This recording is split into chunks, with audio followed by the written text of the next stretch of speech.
तो मूवी की शुरुआत होती है 15वीं शताब्दी से, जहाँ पर्सी नाम के सोल्जर ने अभी अभी स्कॉटलैंड की आर्मी को धूल चटाई थी। उन सबको धूल चटाकर वो इंग्लैंड के राजा के पास पहुंचा, जहाँ कैंडल नाइट डिनर के बीच ही उसने राजा से अपनी वेल्स में रह रही फैमिली के लिए थोड़े पैसे और प्रॉपर्टी मांगी। लेकिन राजा ने उसे ये सब देने से ऐसे मना कर दिया जैसे पर्सी ने उससे चैनल सब्सक्राइब करने के लिए बोल दिया हो। खैर, ये सुनकर पर्सी गुस्से में यहाँ से चला गया।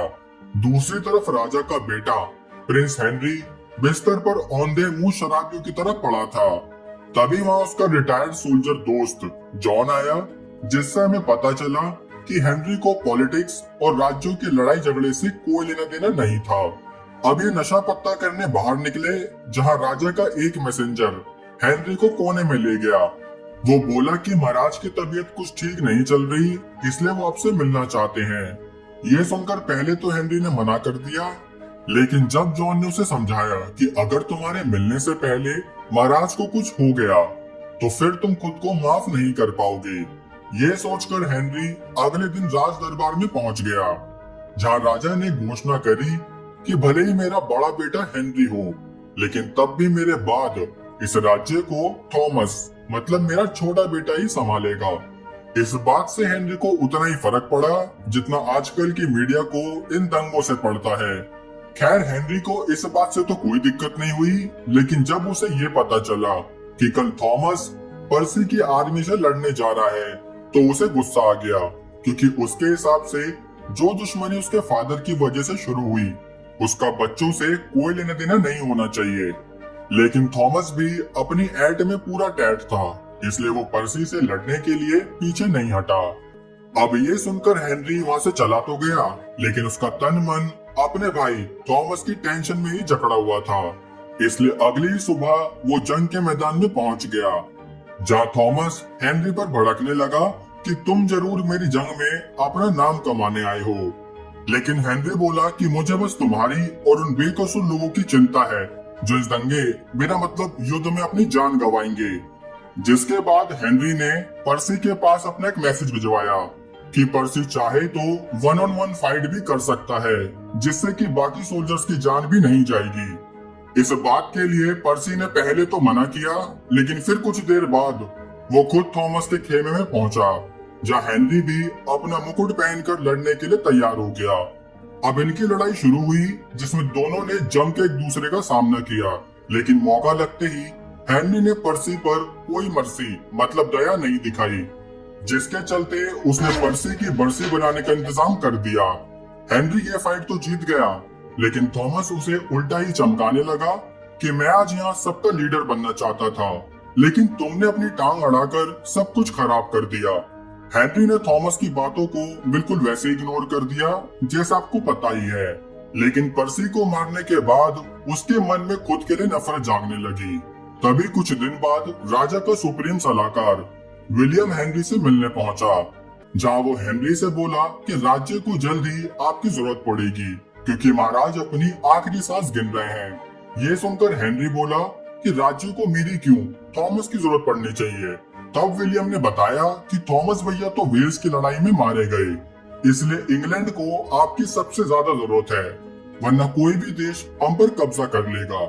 ये सुनकर हेनरी चुपचाप राजा से मिलने पहुंचा, जहां राजा हेनरी को राज्य की जिम्मेदारी देकर अपने बेटे थॉमस से मिलने पहुंच गए। अब यहाँ हेनरी का राज्याभिषेक शुरू हुआ और उधर सैनिक जब हेनरी से जुड़े सामान को लेने पहुंचे तो उन्होंने वहां से जॉन को भगा दिया कि भाग, हमारे राजा तेरे जैसे झिंगुर को दोस्त क्यों बनाएंगे। यहाँ रात को हेनरी के राजा बनते ही खूब माल पानी वाला डिनर रखा गया, जहाँ बाकी देशों के राजा ने हेनरी के लिए गिफ्ट भेजे थे। हेनरी ने काफी गिफ्ट अपने भाई बहनों को दे दिए, लेकिन उन्हीं गिफ्ट में से उसे एक गिफ्ट फ्रांस के राजा का मिला, जिन्होंने हेनरी के लिए बिना किसी लेटर के साथ एक बॉल भेजी थी।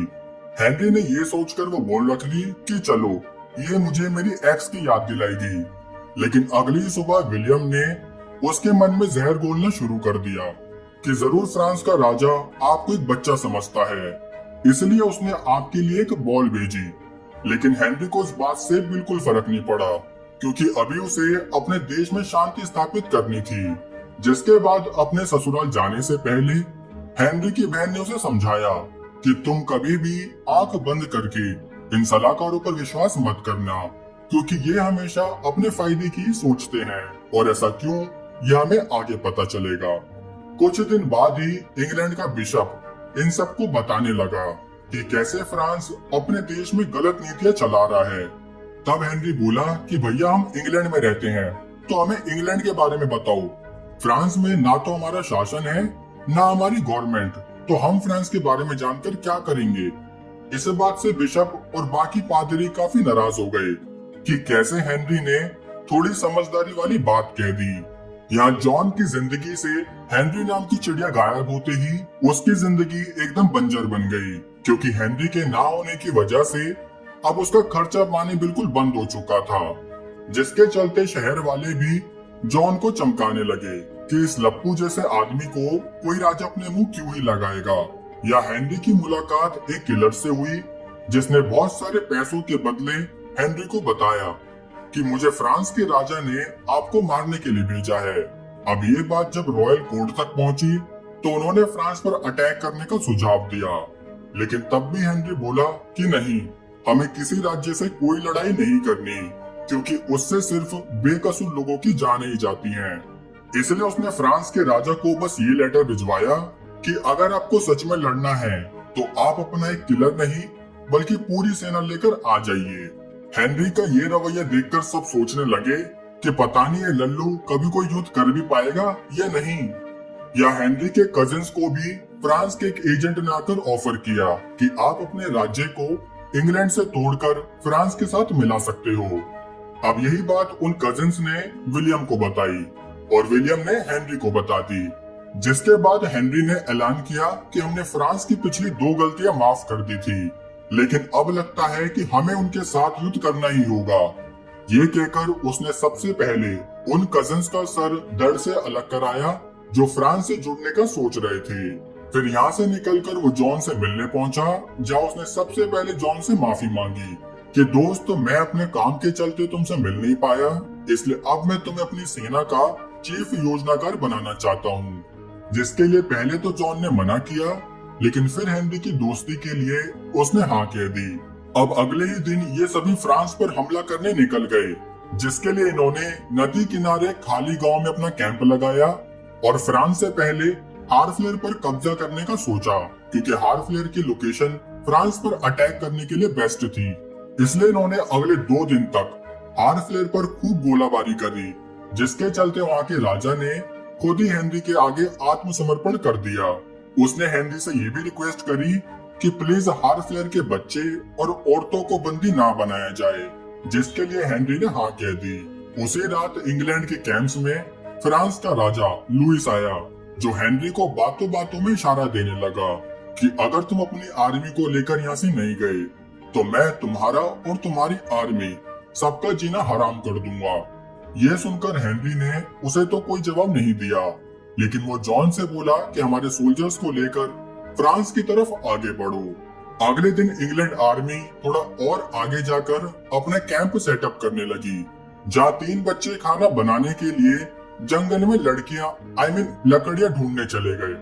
लेकिन तभी उस जंगल में लुइस ने 2 बच्चों को मार के तीसरे बच्चे के साथ एक बच्चे का सर वापस भिजवाया, जिसे देखकर हेनरी आग बबूला होकर जॉन से बोला कि इसके बदले में तुम सारे फ्रेंच कैदियों का सर काट कर भिजवा दो। लेकिन जॉन ऐसा करने से मना करते हुए बोला कि हेनरी, गुस्से में खुद की असली पहचान मत भूलो। यहाँ हेनरी का एक सैनिक थोड़ा माहौल देखने आगे पहुंचा, जहाँ उसे पता चला कि लुइस तो इंग्लैंड से डबल सैनिक लेकर इनका इंतजार कर रहा है। ये देखकर सारे रॉयल कोर्ट वाले हेनरी को समझाने लगे कि हमें वापस इंग्लैंड चलना चाहिए। तब हेनरी बोला कि बस अब फ्रांस की इतनी बड़ी आर्मी देखकर हवा निकल गई। इतने में जॉन बोला कि मेरे पास एक प्लान है। बताओ बताओ। देखो, फ्रांस और हमारी आर्मी के बीच एक काफी गहरी जगह है, जहाँ आज रात बारिश होने से पानी और कीचड़ का संगम हो जाएगा, जिसके चलते उस कीचड़ में फ्रांस के घोड़े और उनके सैनिक हैवी कवच के चलते ठीक से खड़े भी नहीं हो पाएंगे। और तभी हमारे तीरंदाज फ्रांस की आर्मी की बूटी गायब कर देंगे। इसलिए अब हमें कैसे भी करके फ्रेंच आर्मी को उस कीचड़ में लाना होगा। ये प्लान सुनकर रॉयल कोर्ट के लोग हंसने लगे कि छोटी बच्ची हो क्या, लेकिन हेनरी ने जॉन पर पूरा विश्वास दिखाते हुए उसके प्लान को अप्रूव कर दिया। अगले दिन इन सब की जंग की तैयारी शुरू हो गई, लेकिन जब हेनरी ने जॉन को उस टुकड़ी के साथ जाते देखा जो कि सबसे ज्यादा खतरा मोलेगी, तब वो अपना मन बदलकर एक बार लुइस से बात करने पहुंचा, जहां वो बोला कि तुम चाहो तो मुझसे 1-on-1 फाइट कर सकते हो। लेकिन लुइस ने इस ऑफर को ठुकरा दिया, जिसके बाद हेनरी वापस अपनी सेना के पास आया, जहां उसने सबको आसान है बोलकर मोटिवेट करना शुरू कर दिया। अब इंग्लैंड के ज्यादातर सिपाही आसपास के जंगल में छिप गए और यहाँ जॉन एक टुकड़ी को लेकर फ्रांस की आर्मी को फंसाने चल दिया। फ्रांस ने भी जब इंग्लैंड की ये छोटी सी टुकड़ी देखी तो उसने अपने सैनिकों को इस टुकड़ी का काम खत्म करने भेजा, लेकिन आगे जाकर ये टुकड़ी उस कीचड़ में फंस गई, जिसके बाद ही जंगल में छुपे इंग्लैंड के सैनिकों ने फ्रांस की आर्मी पर तीर कमान से हमला कर दिया। यह देखकर लुइस ने अपनी और आर्मी भेजी। तभी हेनरी की बची हुई सेना ने भी जंगल से निकलकर फ्रांस की सेना पर हमला बोल दिया। इंग्लैंड की आर्मी के पास कोई कवच या घोड़े ना होने की वजह से उन्होंने कीचड़ में ही फ्रांस की सेना को कीचड़ चटानी शुरू कर दी। इतने में लुइस समझ गया कि अब वो हारने वाला है, इसलिए उसने हेनरी को 1-on-1 फाइट का चैलेंज दिया। लेकिन जैसे ही वो इतने भारी कवच के साथ कीचड़ में उतरा तो उसका वहीं डिस्को डांस शुरू हो गया। ये देखकर हेनरी ने कुछ इशारा किया और इशारा मिलते ही सैनिकों ने लुइस को वहीं ढेर कर दिया। अब कायदे से इतनी बड़ी जीत के बाद हेनरी को खुश होना चाहिए था, लेकिन वो उस लड़ाई से टूट गया, क्योंकि इस लड़ाई में उसने अपना सबसे अच्छा दोस्त जॉन को खो दिया था। जस्ट लाइक दंगे। अगले दिन फ्रांस के राजा ने हेनरी के आगे सरेंडर करते हुए एक प्रस्ताव रखा कि प्लीज आप मेरी बेटी कैथरीन से शादी कर लीजिए, ताकि भविष्य में हमारे और आपके राज्य के बीच कोई लड़ाई झगड़ा ना हो।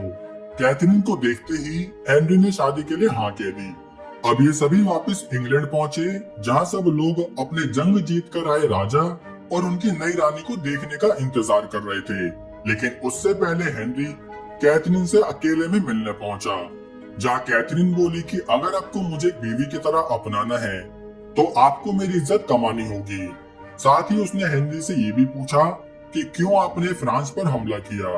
तब हेनरी बोला कि मैं कब तक तुम्हारे पिताजी की गलतियों को माफ करता। उन्होंने मेरे लिए बॉल भेजी, एक किलर भेजा, यहाँ तक कि उन्होंने मेरे राज्य को अपने में मिलाने की कोशिश भी करी।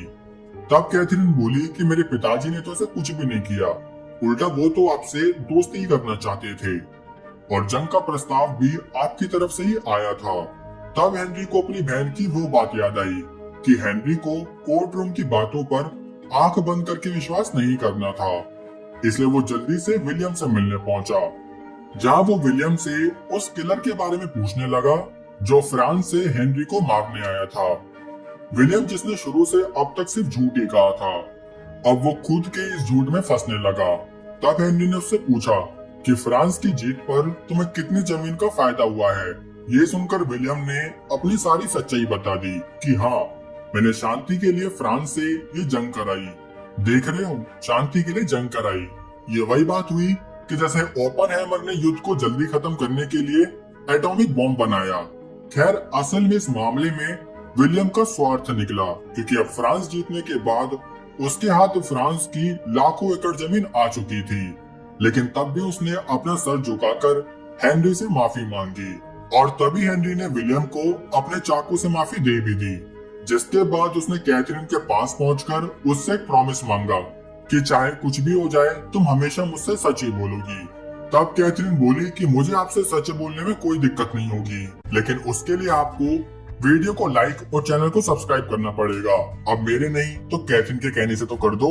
तो चलो, आज की मजदूरी यहीं खत्म करते हुए ये रहा आज का शाउट आउट। अब कहानी कैसी लगी लाइक कमेंट करके जरूर बताना।